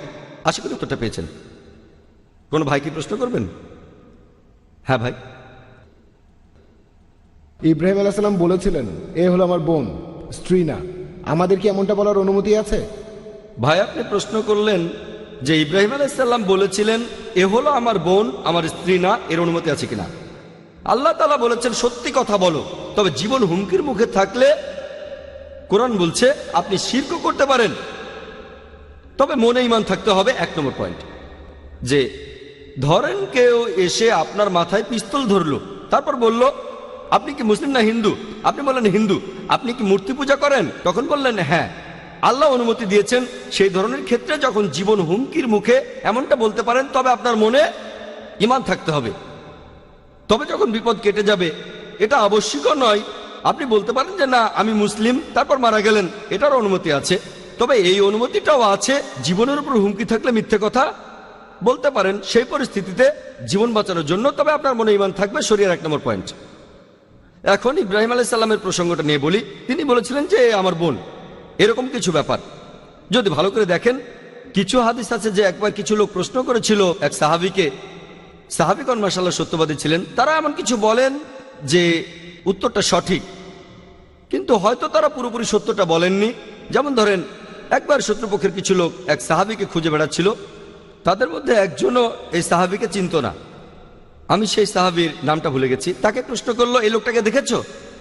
তখন তিনি এক পায়ে গিয়ে বললেন তাকে তো এখানে দাঁড়িয়ে থাকতে দেখলাম। তার মানে উনি বলছেন যে লোকটা আমি। সত্যি কথাই বলেছেন, মিথ্যা বলেননি। ঠিক জীবন হুমকির মুখে তিনি মিথ্যা বলতে পারতেন এই লোকটা আমি, অথবা আমি জানি না কোথায়, কারণ জীবন হুমকির মুখে ইসলাম অনুমতি দিয়েছে। তিনি বলেছিলেন এখানে তো দাঁড়িয়েছিল। তিনি মিথ্যে কথা বলেননি, সত্যি কথা বলেছিলেন। এভাবে দেখলে, যেমন ধরেন আমি বললাম যে কোনো বোন প্রশ্ন করবেন, তখন আমার স্ত্রী মহিলাদের মধ্য থেকে প্রশ্ন করলো, তো সে আমার স্ত্রী। আবার ইসলামিক জাতীয়তায় বোন যদি দেখি একটা উম্মা হিসেবে, তবে সে আমার স্ত্রী। সম্পর্কে সে আমার স্ত্রী, তবে এটা সামগ্রিকভাবে বলা। এখানে কেউ হয়তো বলবে আসসালামু আলাইকুম ভাই ও বোনেরা একজন বাদে, লোকজন হাসবে। তাই যে প্রিয় ভাই ও বোনেরা একজন বাদে, এখানে আমি হলে এভাবে বলবো না যে একজন বাদে। আমার স্ত্রী হয়তো মহিলাদের আসনে বসে আছে, সেখানে একজন বাদে বলার প্রয়োজন নেই, সবাই বুঝে নেবে। তাই যখন বললাম কোনো বোন কি প্রশ্ন করবেন, ইসলামিক জাতীয়তায় বোনের কথা বলছি, এটা কোনো রক্তের সম্পর্কের বোন না। ঠিক একইভাবে আমি জানি না ইব্রাহিম আলাইহিস সালাম কেন বলেছিলেন। আর সত্যি কথা বলতে কোরআন পরিষ্কারভাবে বলছে ইব্রাহিম আলাইহিস সালাম ছিলেন সত্যবাদী নবী। অন্য নবীরা সত্যবাদী ছিলেন না এমন না। এখানে ইব্রাহিম আলাইহিস সালামের বিরুদ্ধে অভিযোগ তিনি মিথ্যা বলেছিলেন। আমি এর উত্তরে বলবো যে এটা ইসলামিক জাতীয়তার বোন, কারণ পবিত্র কোরআনে সূরা তাওবার ৭১ নম্বর আয়াতে উল্লেখ করা হয়েছে, আল্লাহ বলেছেন ওয়াল মুমিনুনা ওয়াল মুমিনাত বাযুহুম আউলিয়া বায, যে মুমিন নর ও নারী তারা একে অন্যের সাহায্যকারী ও সমর্থক। তার মানে তারা একে অন্যের ভাই বা বোন। এভাবে দেখলে এখন ইব্রাহিম আলাইহিস সালাম কোন প্রসঙ্গে বলেছিলেন, এখন কোরআনে কথা বলছে নবী ইব্রাহিম সত্যবাদী নবী, আমি সেটা মানি। হয়তো বুদ্ধি করে এটা বলেছিলেন, তিনি চেষ্টা করেছিলেন যে কোনো মিথ্যে বলবেন না, তারপর বিপদ থেকে বের হয়ে আসতে পারবেন। আশা করি উত্তরটা পেয়েছেন। কোনো ভাই প্রশ্ন করবেন? হ্যাঁ ভাই। আসসালামু আলাইকুম ভাই। ওয়ালাইকুম আসসালাম রহমতুল্লাহ। আপনি শ্রী শ্রী রবিশঙ্করের সাথে একটা সিম্পোজিয়াম করেছিলেন, সেই আলোচনা অনুষ্ঠান এবং তার পরবর্তী অভিজ্ঞতাটা সম্পর্কে আমাদের কি কিছু বলবেন? ভাই প্রশ্ন করলেন যে কয়েক মাস আগে আমি শ্রী শ্রী রবিশঙ্করের সঙ্গে একটা সিম্পোজিয়াম করেছিলাম, আপনি এই অনুষ্ঠানটার পরের অভিজ্ঞতাটা জানতে চাচ্ছেন। সেই সিম্পোজিয়ামে ঠিক পরের দিনই আবার আলোচনা হয়েছিল, এখানে এই অডিটোরিয়ামে হয়েছিল। আগের আলোচনার টপিকের ধারাবাহিকতায় concept of God in Hinduism and Islam, Shri Shri Ravishankar আর আমার মধ্যে আলোচনার দ্বিতীয় পর্ব এই অডিটোরিয়ামে, কারণ আগের আলোচনায় খেয়াল রেখেছিলাম যাতে কারো অনুভূতিতে আঘাত না লাগে। যেটা চেষ্টা করেছিলাম প্রচার করতে ইসলাম, সেটা করেছি। তবে পরের পর্বটা একটু খোলামেলা ছিল। আগে এই কথাগুলো আমি বলিনি কারণ লোকজন তাতে আঘাত পেতে পারে, তবে প্রধান উদ্দেশ্য ছিল ইসলাম প্রচার করা। সেই আলোচনায় আমি বলেছি অনেক কথাই ওনার বইতে আছে যেগুলো ইসলামের বিরুদ্ধে। অনেক কিছু হয়তো টপিকের বাইরে, কিছু পয়েন্ট ছিল যেগুলো টপিকের ভেতরে, এছাড়াও কিছু পয়েন্ট ছিল যেগুলো আমাদের টপিকের বাইরে। এই পর্বটা আসলে করা হয়েছিল যেন মানুষ জানুক, পৃথিবী জানুক যে উনার লেখা বই the common thread between Hinduism and ইসলাম, সেখানে অনেক ভুল আছে। সত্যি বলতে সংশোধন করতে গেলে বইয়ের পাতাই থাকে না, সেখানে কয়েকশো ভুল আছে। এটাই পরিষ্কার করেছি যে তিনি কিছু ভুল করেছেন। তিনি এমন অনেক কথাই বলেছেন যেগুলো ঠিক না। এটাই ছিল সে পর্বটা। আর তিনি খুবই জনপ্রিয়, সেজন্য আলোচনাটা আরেকটা পর্ব করেছি, আরো বিস্তারিত বলেছি। আর এটাও ইনশাল্লাহ তাড়াতাড়ি বাজারে আসবে। আশা করি উত্তরটা পেয়েছেন। ওয়াখির দাওয়ানা আলহামদুলিল্লাহ রাব্বিল আলামিন।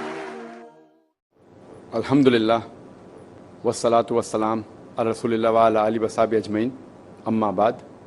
আউযু বিল্লাহি মিনাশ শাইতানির রাজীম, বিসমিল্লাহির রহমানির রহিম। ওয়া মান আহসানু ক্বাওলাম মিম্মান দাআ ইলাল্লাহি ওয়া আমিলা সলিহান ক্বালা ইন্নানী মিনাল মুসলিমিন। রাব্বি ইশরাহ লি সাদরি ওয়া ইয়াসসির লি আমরি ওয়াহলুল উকদাতাম মিন লিসানি ইয়াফকাহু কাওলি। সবাইকে স্বাগত জানাই ইসলামিক সম্ভাষণে। আসসালামু আলাইকুম ওয়া রাহমাতুল্লাহি ওয়া বারাকাতুহু। আল্লাহর দয়া, শান্তি ও রহমত আপনাদের সবার উপর বর্ষিত হোক। আপনারা ইসলাম ও কম্পারেটিভ রিলিজিয়নের উপরে যে কোনো প্রশ্ন করতে পারেন। যদি কেউ প্রশ্ন করতে চান তাহলে করতে পারেন। হ্যাঁ ভাই। আসসালামু আলাইকুম। ওয়ালাইকুম আসসালাম রহমতুল্লাহ। কিছুদিন আগে ডেনমার্কে একটা ঘটনা ঘটেছিল কিছু কার্টুন নিয়ে। পৃথিবী জুড়ে সবাই এটা নিন্দা করেছিল। সেখানে নবী মোহাম্মদ সাল্লাল্লাহু আলাইহি সাল্লামকে ব্যঙ্গ করে কিছু কার্টুন ছাপা হয়েছিল। আর এখানে আমাদের কি করা উচিত যখন এমন ঘটনা ঘটে যেটা আমাদের জন্য অপমানজনক? এরকম একটা ঘটনা ঘটেছিল কয়েক মাস আগে ডেনমার্কে, তারপর কয়েক সপ্তাহ আগে আবার ছাপানো হয়েছে নবীজির বিরুদ্ধে। ঘটনাটা এরকম যে 2005 সালের 30শে সেপ্টেম্বর একটা ড্যানিশ খবরের কাগজে ছাপা হয়েছিল 12টা কার্টুন নবীজি মুহাম্মদ সাল্লাল্লাহু আলাইহি ওয়াসাল্লামের ক্যারিকেচার, যেগুলো ব্যঙ্গ করে আঁকা হয়েছিল, অপমানজনক ছিল। কার্টুনগুলো নবীজিকে অবমাননা করেছিল। একটা কার্টুনে ছিল তিনি একটা পাগড়ি পরে আছেন, তার উপরে একটা টাইম বোম। এছাড়া বাকি কার্টুনগুলো একই রকম ছিল। আপনার প্রশ্ন ছিল যে আমরা মুসলিমরা এসব ক্ষেত্রে কিভাবে আমাদের প্রতিক্রিয়া জানাবো। এরকম ঘটনা আগেও ঘটেছে। সালমান রুশদিকে নিয়ে এমন হয়েছে, তাসলিমা নাসরিনকে নিয়েও হয়েছে, আমেরিকাতেও এমন হয়েছে, নবীজিকে ব্যঙ্গ করা হয়েছিল। আর টাইম ম্যাগাজিনে ছাপানো একটা রিপোর্ট অনুযায়ী ছাপানো হয়েছিল 1979 সালের 16 এপ্রিলে যে গত 150 বছরের মধ্যে 1800 থেকে 1950 সালের মধ্যে ইসলামের বিরুদ্ধে 60,000-এর বেশি বই লেখা হয়েছে। তার মানে প্রতিদিন একটারও বেশি বই লেখা হয়েছে এই 150 বছরের মধ্যে। 9/11-এর পরে এই জিনিসটা অনেক বেড়ে গেছে। হয়তো একদিনে কয়েকটা বই লেখা হয়েছে। প্রত্যেকদিন অনেক আর্টিকেলও ছাপা হয় পুরো পৃথিবী জুড়ে। হতে পারে ইন্টারনেটে, হতে পারে খবরের কাগজে, হতে পারে স্যাটেলাইট চ্যানেলে, অথবা হতে পারে কোনো বই বা বুকলেট। এটার পরিমাণ অনেক বেড়ে গেছে। এখন মুসলিমরা কিভাবে জবাব দেবে যখন যখন এরকম অপমানজনক কিছু মিডিয়ায় প্রচার করা হয়, হতে পারে টেলিভিশনে, হতে পারে প্রিন্ট মিডিয়ায় ইত্যাদি, সেখানে হয়তো আমাদের নবীজিকে অপমান করা হচ্ছে। মুসলিমরা কিভাবে প্রতিবাদ জানাবে? এখানে এক একজন এক এক মত দেবেন। তবে আমার কাছে জিজ্ঞেস করলে আমি বলবো, যদি আপনি সামগ্রিকভাবে দেখেন মুসলিমরা যেভাবে প্রতিবাদ জানাতে পারে, এ ধরনের ঘটনা ঘটলে, ইসলামের বিরুদ্ধে অপমানজনক কিছু প্রচার করা হলে, নবীজিকে ব্যঙ্গ করা হলে, প্রতিবাদের পদ্ধতিকে মোট 6 ভাগে ভাগ করা যায়। কিভাবে জবাব দেবেন? প্রথম পদ্ধতিটা হলো মিডিয়ায় উত্তর দেয়া, ভুল ধারণাটা ভাঙার চেষ্টা করেন। আর স্যাটেলাইট টেলিভিশন এজন্য খুব ভালো একটা মিডিয়া। এছাড়াও আছে খবরের কাগজ, ম্যাগাজিন, বই লিখতে পারেন, ইন্টারনেটে লিখতে পারেন, বুকলেট বিলি করতে পারেন। তাহলে 1 নম্বর, মিডিয়ায় উত্তর দেন, ভুল ধারণাটা ভেঙে দেন। পৃথিবীর যে কোনো দেশে এই ঘটনা ঘটুক, হোক সেটা কোনো মুসলিম দেশ বা অমুসলিম দেশ, ইসলামকে ব্যঙ্গ করা হলে, নবীজিকে ব্যঙ্গ করা হলে, সেটা পৃথিবীর যেখানেই ঘটুক, যে কোনো মুসলিম এটার প্রতিবাদ করতে পারবে, হোক সেটা কোনো মুসলিম দেশ বা অমুসলিম দেশ। তাহলে প্রথম নিয়মে পৃথিবীর যে কোনো জায়গায় প্রতিবাদ জানাতে পারেন। ইসলাম বা নবীজিকে ব্যঙ্গ করার ঘটনা যেখানেই ঘটুক, হোক সেটা মুসলিম বা অমুসলিম দেশ। প্রথমটা হলো মিডিয়া। 2 নম্বর, শান্তিপূর্ণভাবে প্রতিবাদ জানানো। সেটাও হতে পারে সভা সমাবেশ, অথবা সে দেশের কর্তৃপক্ষকে জানানো যে এরকম ঘটনা ঘটেছে। যেমন ডেনমার্কে শান্তিপূর্ণ প্রতিবাদ মিছিল বের করা হয়েছিল, ডেনমার্কের প্রধানমন্ত্রীকে এটা জানানো হয়েছিল ইত্যাদি। শান্তিপূর্ণ সভা থাকতে পারে কয়েকশো মানুষ, কয়েক হাজার বা কয়েক লাখ, এরকম শান্তিপূর্ণভাবে। এটা যে কোনো মুসলিম করতে পারে পৃথিবীর যে কোনো জায়গায়। তৃতীয় যে পদ্ধতিতে এখানে প্রতিবাদ জানাতে পারেন সেটা হতে পারে লিগ্যাল অ্যাকশন, কোর্টে কেস করা।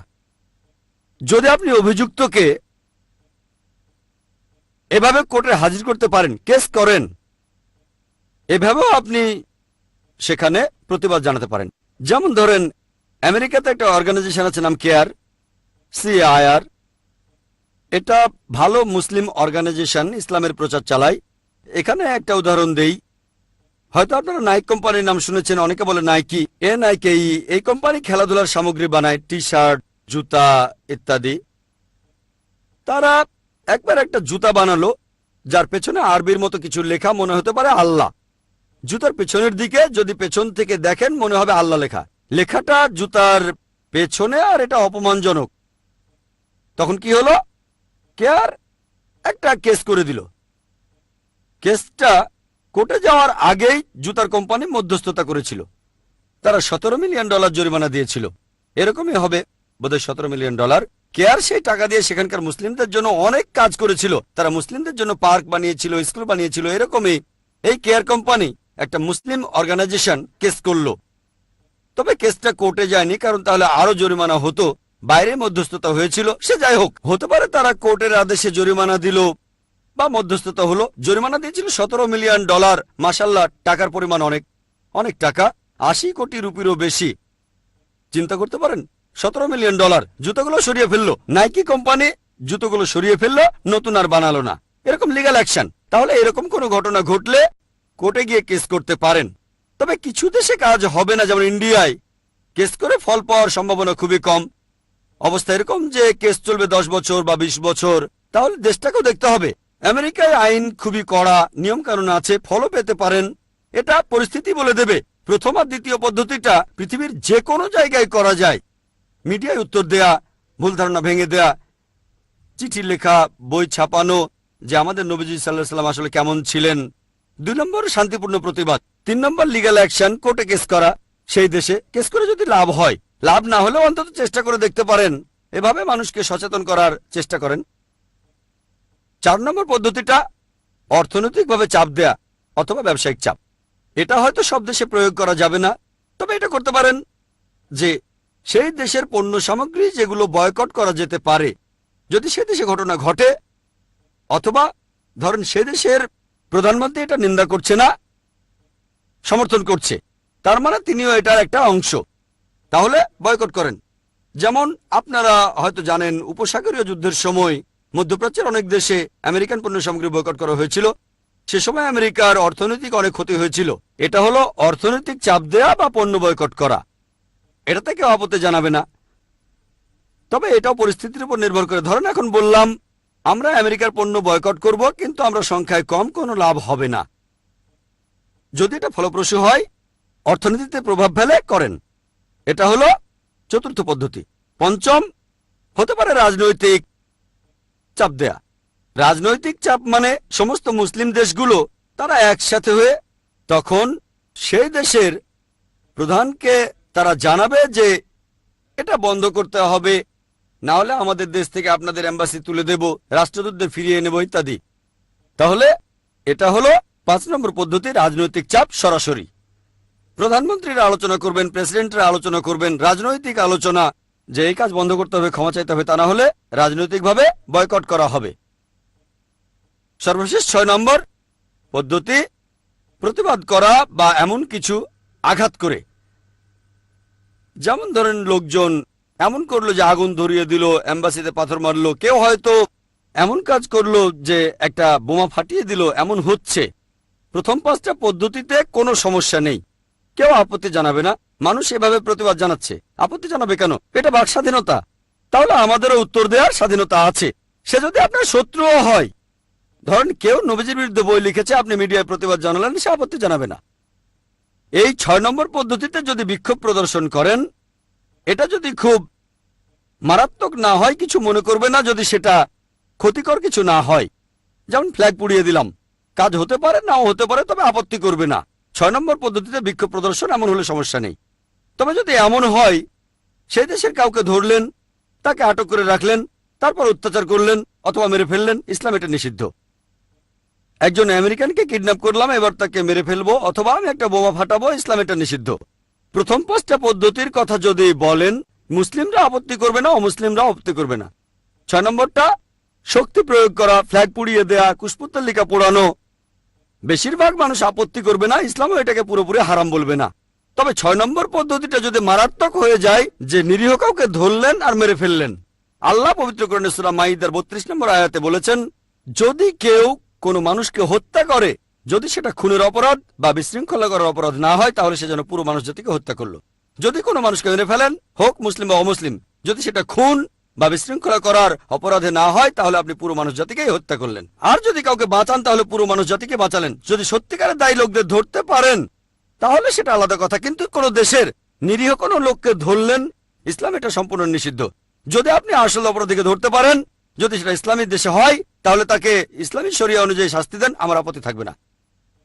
তাহলে মুসলিমরা এইভাবে প্রতিক্রিয়া জানাতে পারে। এখন এই ঘটনাটা ডেনমার্কে যেটা ঘটেছিল, আমাদের নবীজি সাল্লাল্লাহু সাল্লামের 12টা কার্টুন ছাপা হয়েছিল 2005-এর 30শে সেপ্টেম্বর একটা খবরের কাগজে, আর এটা ছিল ডেনমার্কের স্থানীয় কাগজ। তখন সেখানকার মুসলিম নেতারা তারা একসাথে হলো, এটা নিয়ে আলোচনা করলো। মুসলিম রাষ্ট্রদূতরা একসাথে হলো। 3 সপ্তাহ পরে তারা প্রধানমন্ত্রীর কাছে গেল। তারা সেখানে বলল, এটা ঠিক না, অপমানজনক, বন্ধ করতে হবে। প্রধানমন্ত্রী হালকাভাবে নিলেন, কোনো পদক্ষেপে নিলেন না, তিনি গায়ে মাখলেন না। ঠিক আছে দেখব, কিন্তু গায়ে মাখলেন না। 2006-এর 20শে জানুয়ারি, 3 মাস পরে এই কার্টুনগুলো ছাপানো হলো নরওয়েতে। তখন অনেক মুসলিমে আমাকে বলেছিল যে এটা কি ঠিক হচ্ছে, সবাই যেভাবে বিক্ষোভ জানাচ্ছে, প্রতিবাদ করছে, ইত্যাদি ইত্যাদি। আমি বলেছিলাম যে ছোট থাকতেই যদি এটাকে ছেটে না ফেলেন, এটা বাড়তে থাকবে। তারপর এক সময় আমরা জানতে পারলাম এই ঘটনাটা জানুয়ারিতে ঘটার আগে সেপ্টেম্বর মাসে একবার ঘটে গেছে, আর সেখানকার মুসলিমরা শান্তিপূর্ণভাবে প্রধানমন্ত্রীর কাছে গিয়েছিল। তিনি বলেছিলেন এটা বাক স্বাধীনতা, আমি কি করব, ব্যাপারটা গায়ে মাখাননি। তারপর এই কার্টুনগুলো ইউরোপের আরেকটা দেশ নরওয়েতে ছাপানো হলো, নরওয়ের খবরের কাগজে ছাপলো। 2006-এর 20শে জানুয়ারি 4টা জার্মান পেপারে এই কার্টুনগুলো ছাপানো হলো। নবীজিকে ব্যঙ্গ করে ক্যারিকেচার, সবগুলো বর্ণনা দেব না, তাহলে অনেক সময় লেগে যাবে। এটুকু বলতে পারি যে একটা কার্টুনে আঁকা ছিল নবীজির মাথায় টাইম বোমা, একটা হাতে তরবারি, ইত্যাদি ইত্যাদি। সবগুলোর বর্ণনা দিচ্ছি না। এই কার্টুনগুলো আবার ছাপানো হলো, প্রথমে নরওয়েতে, তখনই খুব হইচই হলো। তারপরে জার্মানিতে 4টা জার্মান পেপারে ছাপানো হলো, তারপর ফ্রান্সে ছাপানো হলো, তারপর হাঙ্গেরিতেও ছাপানো হলো। তারপর মাত্র 1 সপ্তাহের মধ্যেই পুরো মুসলিম বিশ্বের সবাই এটার প্রতিবাদ জানালো, মাশাআল্লাহ। আর মুসলিমরা তখন প্রতিবাদ করেছিল 6টা পদ্ধতিতেই। মিডিয়াতে উত্তর দেওয়া হয়েছিল, ইন্টারনেটে এগুলো দেখবেন, উত্তরগুলো বিভিন্ন ম্যাগাজিনে দেখবেন, বিভিন্ন স্যাটেলাইট চ্যানেলে, মাশাআল্লাহ সবাই প্রতিবাদ করেছে। এরপর দ্বিতীয় পদ্ধতিটা শান্তিপূর্ণভাবে প্রতিবাদ, অনেক জায়গায় হয়েছে, অনেক জায়গায় শান্তিপূর্ণভাবে মিছিল করা হয়েছে, পাকিস্তান, বাংলাদেশ, ইন্দোনেশিয়া, মধ্যপ্রাচ্য, শান্তিপূর্ণ প্রতিবাদ। তৃতীয় পদ্ধতি লিগ্যাল অ্যাকশন নেয়া। আলহামদুলিল্লাহ তখন সৌদি আরবে 500-রও বেশি আইনজীবী একটা আন্তর্জাতিক কমিটির সুপারিশ করেছিল, ভবিষ্যতে যদি কেউ ইসলাম বা নবীজিকে ব্যঙ্গ করে তার বিরুদ্ধে আন্তর্জাতিক আদালতে মামলা করা হবে। এটা ছিল তৃতীয় পদ্ধতি। 4 নম্বর অর্থনৈতিকভাবে বয়কট করা। আর মাশাআল্লাহ অর্থনৈতিক চাপ, আর ঠিক তখনই পরিসংখ্যান বলে মধ্যপ্রাচ্যের দেশগুলো ডেনমার্কের পণ্য নিষিদ্ধ করেছিল। কুয়েত একাই প্রতি বছর ডেনমার্ক থেকে $170 মিলিয়ন পণ্য আমদানি করত। ডেনমার্ক প্রতি বছর শুধু কুয়েতে $170 মিলিয়ন পণ্য রপ্তানি করত। আর পুরো মধ্যপ্রাচ্যে প্রায় $800 মিলিয়ন। কিছু পরিসংখ্যান বলে বছরে $100 কোটি। চিন্তা করেন, প্রায় $800 মিলিয়ন লোকসান ডেনমার্কের জন্য প্রতি বছর, একটা বিশাল ক্ষতি। ডেনমার্ক দেশটাকে দেখেন, ছোট্ট একটা দেশ, এদের প্রধান পণ্য হলো দুগ্ধজাত পণ্য, দুধ, মাখন। শুধু মধ্যপ্রাচ্যে, মুসলিম সবগুলো দেশের কথা বলছি না, সবগুলোকে ধরলে কয়েকশো কোটি ডলার হবে। মধ্যপ্রাচ্যে কি হলো, সেখানে বিভিন্ন সুপারমার্কেটে দেখা গেল সেই মার্কেটের যারা মালিক তারা তখনই বলল ডেনমার্কের দুগ্ধজাত পণ্য নিষিদ্ধ। এমন না তারা লোকসান করছে, লোকজন অন্য দেশের জিনিস কিনছে, ডেনমার্কেরটা না। এভাবে ডেনমার্কের লোকসান হলো। তখন তারা যেটা করলো যে ডেয়ারি প্রোডাক্ট কমিটি ডেনমার্কের প্রধানমন্ত্রীর কাছে গেল, প্রিন্ট মিডিয়ার কাছে গেল যে কি হচ্ছে। প্রিন্ট মিডিয়া তখন ক্ষমা চাইল। এখন অনেকদিন চলে গেছে, দেখবেন যে তারা ক্ষমা চেয়েছিল সেটা মূলত অর্থনৈতিক চাপের কারণে। ইংরেজি আর আরবিতে পরিষ্কার ক্ষমা চেয়েছে, কিন্তু ডেনমার্কের খবরের কাগজে একটু অন্যভাবে লেখা হলো। সেটা ছিল ড্যানিশ ভাষায়। সেখানে প্রধানমন্ত্রীর ক্ষমা চাওয়াটা ছিল গা ছাড়া টাইপের। সেই নিউজ পেপারের চিফ এডিটর বলল, যেটা ছাপিয়েছি সেটা ডেনমার্কের আইনের বিরুদ্ধে না, তবে যেহেতু পৃথিবীর মুসলিমরা এটাতে আহত হয়েছে তাই ক্ষমা চাচ্ছি। তার মানে তারা ক্ষমা চাচ্ছে, কিন্তু শর্ত আছে। ডেনমার্কের আইন অনুযায়ী এটা কোনো অপরাধ না। আমরা ডেনমার্কের কোনো প্রচলিত আইন ভাঙিনি, তবে যেহেতু এই ঘটনায় পৃথিবী জুড়ে মুসলিমরা আহত হয়েছে আমরা সেজন্য দুঃখিত। যেমন ধরেন কোন ধর্মে ধর্ষণের অনুমতি আছে, আমি কারো বোনকে ধর্ষণ করে বললাম, দেখেন আমার ধর্মে এটার অনুমতি আছে, তবে আপনি কষ্ট পেলে আমি দুঃখিত। বলতে পারেন না আমার দেশে চলে, কিছু খারাপ হলে তা সবার জন্য খারাপ, সেটা কোনো ধর্মে থাকুক বা না থাকুক, সে দেশের আইন থাকুক বা না থাকুক। ধরেন কেউ বললো আমার ধর্মে ধর্ষণের অনুমতি আছে, আমি আপনার মা বোন স্ত্রীকে ধর্ষণ করলাম, আপনার খারাপ লাগলে আমি দুঃখিত। এটা কি লজিক্যাল? না। যেটা খারাপ সবার জন্যই খারাপ। হারাম বলা হলো সেটা সবার জন্যই হারাম, অথবা বেশিরভাগের জন্য সেটা তাহলে হারাম। অল্প লোকের জন্য খারাপ হলে হারাম না, যেমন যাদের ডায়াবেটিস আছে তাদের জন্য চিনি খাওয়া ঠিক না, এটা সবার জন্য হারাম না, শুধু রোগীদের জন্য হারাম। আর এখানে ক্ষমা চাওয়া হলো দায় সারাভাবে। তবে ডেনমার্কে এটা নিয়ে বিশাল হট্টগোল হয়েছিল। দেখবেন যে এই $800 মিলিয়ন আমেরিকার জন্য কিছুই না, তাহলে ডেনমার্কের জায়গায় আমেরিকা হলে তেমন কিছু হতো না। তবে এমন ঘটেছিল, গত বছরে সব আমেরিকান পণ্য নিষিদ্ধ করা হয়েছিল, বিশাল লোকসান হয়েছিল, কয়েকশো কোটি ডলার লস আমেরিকার জন্য অনেক। তাই এভাবে বয়কট করলে দেশটা যদি বড় হয় আর লোকসানটা ছোট, হয়তো খুব একটা কাজ হবে না। তবে এই $800 মিলিয়ন ডেনমার্কের জন্য অনেক টাকা, আমেরিকার জন্য হয়তো অনেক না। তাহলে যদি আপনারা এভাবে অর্থনৈতিক চাপ দিতে চান, বয়কট করতে চান, যেমন ধরুন এখন আমি বললাম আসুন আমরা ইন্ডিয়ায় ডেনমার্কের পণ্য বয়কট করি, এতে ডেনমার্কের কিছুই হবে না, তাদের অর্থনীতির উপরে এই কারণে কোন রকম প্রভাবই পড়বে না। যদিও ইন্ডিয়া একটা বড় দেশ, 100 কোটি মানুষের মধ্যে মুসলিম প্রায় 16-17 কোটিরও বেশি হবে, তবে ইন্ডিয়া ডেনমার্ক থেকে বেশি পণ্য আমদানি করে না। কিন্তু মধ্যপ্রাচ্যের দেশগুলো ডেনমার্কের বেশিরভাগ রপ্তানি মধ্যপ্রাচ্যে, এটা পরিস্থিতির উপর নির্ভর করে। এই পদ্ধতিতে ভালো কাজ হয়েছে, তক্ষণই প্রতিক্রিয়া পাওয়া গেছে, তারা ক্ষমা চেয়েছে। এবার রাজনৈতিক চাপের কথা বলি, 5 নম্বরটা রাজনৈতিক। অনেক মুসলিম দেশ তখন প্রতিবাদ করেছিল। মুসলিম রাষ্ট্রদূতরা 20 অক্টোবর গিয়েছিল প্রধানমন্ত্রীর কাছে আর বলেছিল এই কাজটা ঠিক হচ্ছে না, কিন্তু এতে কোনো কাজ হলো না। তখন কি হলো, সৌদি আরব ডেনমার্ক থেকে তাদের রাষ্ট্রদূতকে ফিরিয়ে আনলো। ডেনমার্কে তাদের রাষ্ট্রদূতকে জানানো হলো আপনি চলে আসেন এক্ষুনি। অনেক মুসলিম দেশ বলল যে তাদের দেশে ডেনমার্কের এম্বাসি দরকার নেই। এটাই হলো রাজনৈতিক চাপ।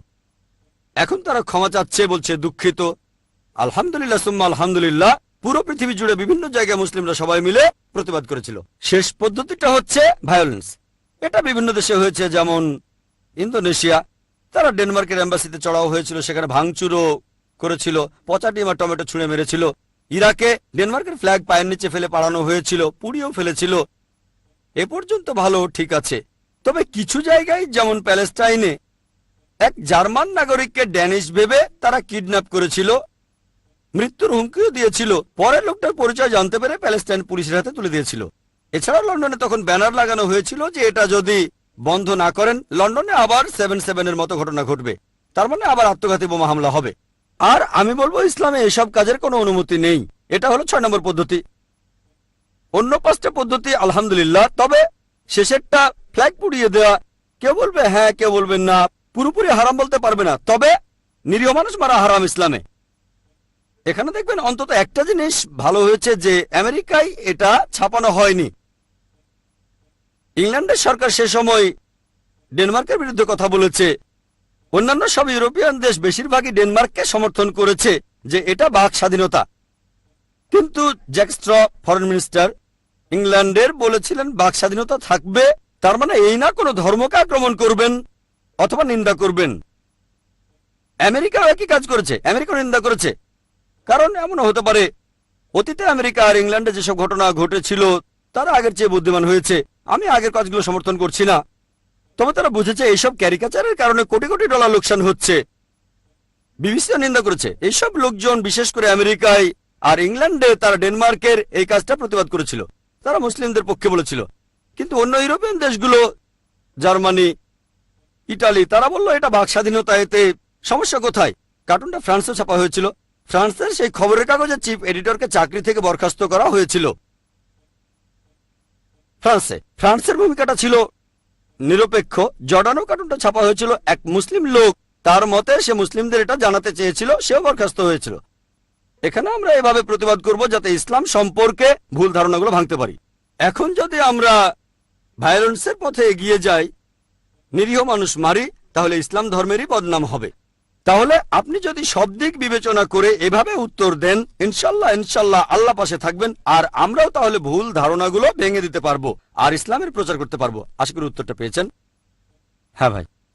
একবার একটা জুতোর মডেলে আরবি আয়াত বিসমিল্লাহির রহমানুর রহিম লেখা হলো, মুসলিমরা সবাই স্ট্রাইক করলো, এসব ঘটনা এখনো ঘটছে, সবাই আমাদের সাথে খেলছে।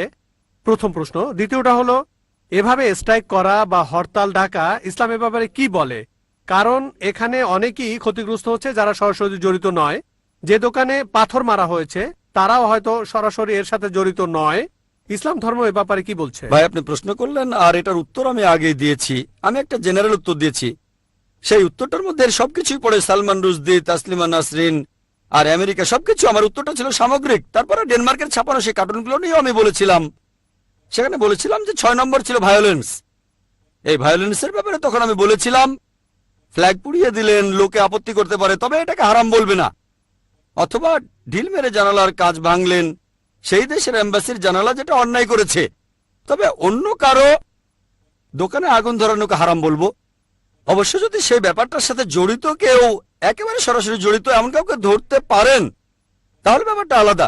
আপনি সেই দেশের কোন নাগরিককে কিডন্যাপ করে অত্যাচার করতে পারেন না, এটা হারাম। তাহলে দোকানে পাথর মারা এটা সম্পূর্ণ হারাম। যদি সেই দোকানদার অন্যায় কিছু করেছে সেজন্য পাথর মারছেন, তাহলে ঠিক আছে, তবে অন্য কাউকে আক্রমণ করা ঠিক না।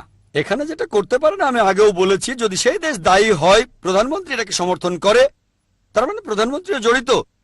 প্রধানমন্ত্রী দায়ী, সেজন্য নিরীহ নাগরিককে মারতে পারেন না। খুব বেশি হলে ফ্ল্যাগ পোড়ানো, আমি বলছি না যে এটাও ঠিক, তবে ভায়োলেন্সটা যদি হয় ফ্ল্যাগ পুড়িয়ে দেয়া, এম্বাসিতে পচা ডিম ছুঁড়ে মারা, যদি ভায়োলেন্সটা এরকম হয়, সামান্য খুব একটা আপত্তি করবে না মানুষ। তবে চূড়ান্ত ভায়োলেন্সে নিরীহ মানুষ মারা, অত্যাচার করা, অথবা বাড়িঘর পুড়িয়ে দেয়া, অথবা দোকান পুড়িয়ে দেয়া, এগুলো হারাম ইসলামে। এমন করা আমার মতে সম্পূর্ণ ভুল। হ্যাঁ, আপনি মিডিয়ায় উত্তর দিতে পারেন, শান্তিপূর্ণভাবে প্রতিবাদ করেন, সমস্যা নেই। অর্থনৈতিক, আমি তাদের পণ্য কিনবো না, সেগুলো ব্যবহার করব না, ড্যানিশ পণ্য আমি কিনবো না, ভালো। কোর্টে কেস করেন, তাহলেও সমস্যা নেই। ভায়োলেন্স সামান্য হলে ঠিক আছে, না হলে না। একইভাবে দেখবেন এই ব্যাপারটা ইসলামের বদনাম করলে এগুলো থেকে বেছে নেন, সমস্যা নেই, তবে ভায়োলেন্স না। আশা করি উত্তরটা পেয়েছেন। ওয়াখির দাওয়ান আলহামদুলিল্লাহ রাব্বিল আলামিন।